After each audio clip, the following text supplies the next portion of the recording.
7 habits. Most of them feel completely normal. None of them feel like mistakes in the moment. And every single one is quietly costing real money every single month for the people doing them right now without realizing it. These are not extreme behaviors. No one doing these things is being reckless or careless. They are the default habits taught by accident, passed down, absorbed from culture, or simply never corrected because no one ever explained the actual math behind them. What makes these 7 habits dangerous is not any single one in isolation.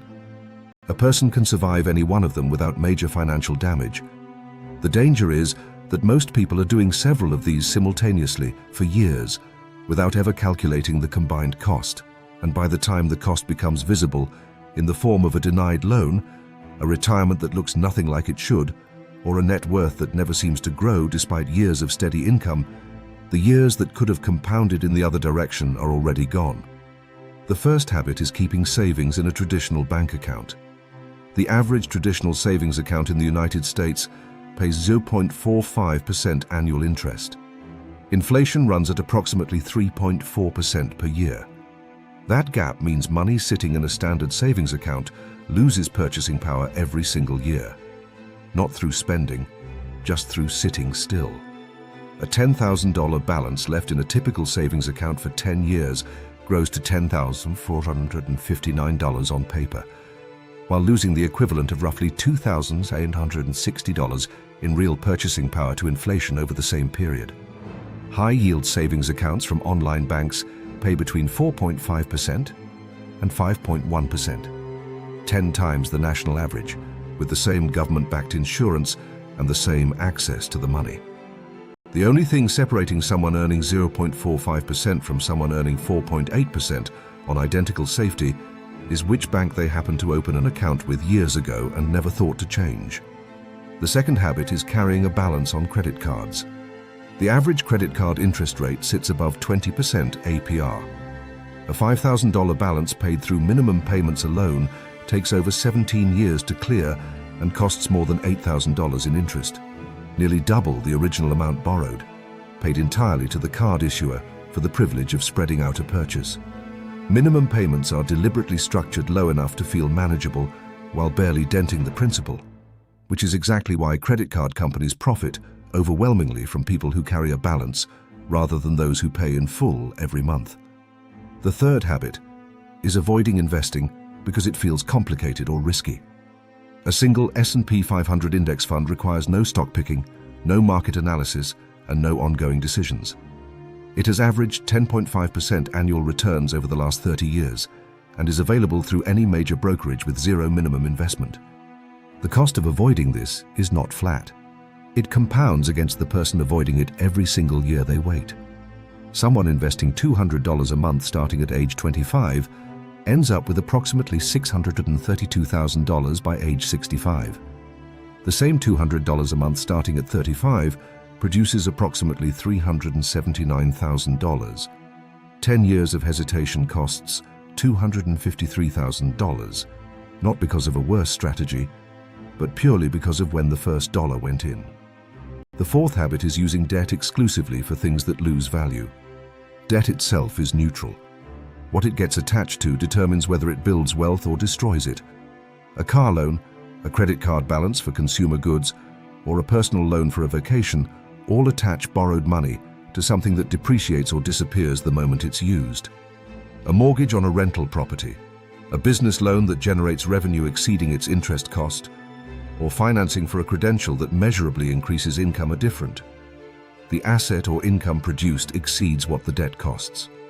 The habit of only ever borrowing for consumption, never for anything that produces income or appreciates, is the single clearest line between people whose net worth grows over time and people whose net worth stays flat or declines despite a steady income.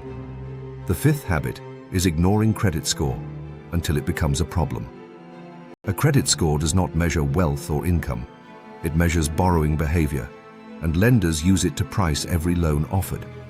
The gap between a 650 score and an 800 score costs approximately $75,000 in additional interest on a typical 30-year mortgage and thousands more on every car loan or credit product financed across a lifetime. The fastest single action to improve it, reducing credit utilization below 10% on every card, can raise a score by 40 to 80 points within one billing cycle. Yet most people never check their utilization or their score until they're denied for something or shocked by a quoted interest rate. The sixth habit is never using tax-advantaged retirement accounts. A Roth IRA allows contributed money to grow completely tax-free. Every dollar of growth and every dollar withdrawn in retirement is untaxed, with a $7,000 annual contribution limit in 2026.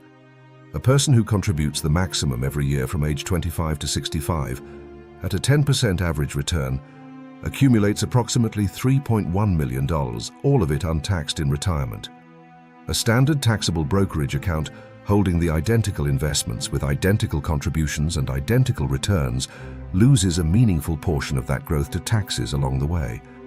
Using a regular taxable account while eligible for a Roth IRA is one of the most common and least understood compounding mistakes, not because the investment choice is wrong, but because the account it sits in is costing money that a different, equally accessible account would not.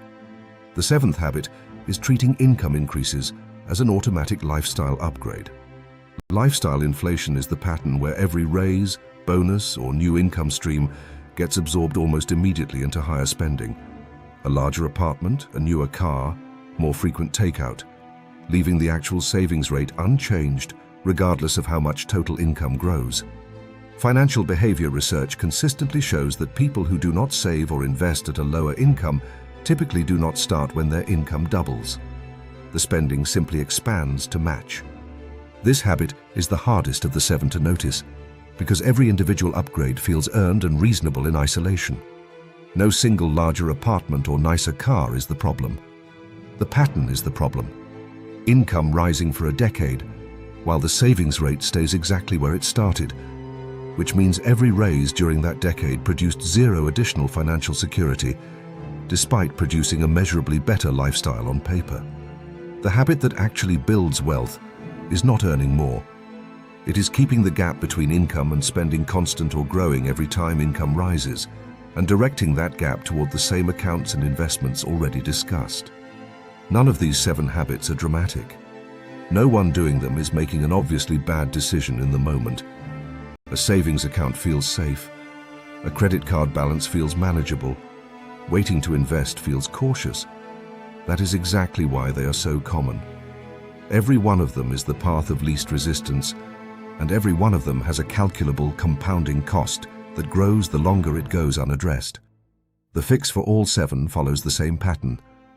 Move idle cash to where it earns a real return. Eliminate high-interest debt before any other financial goal.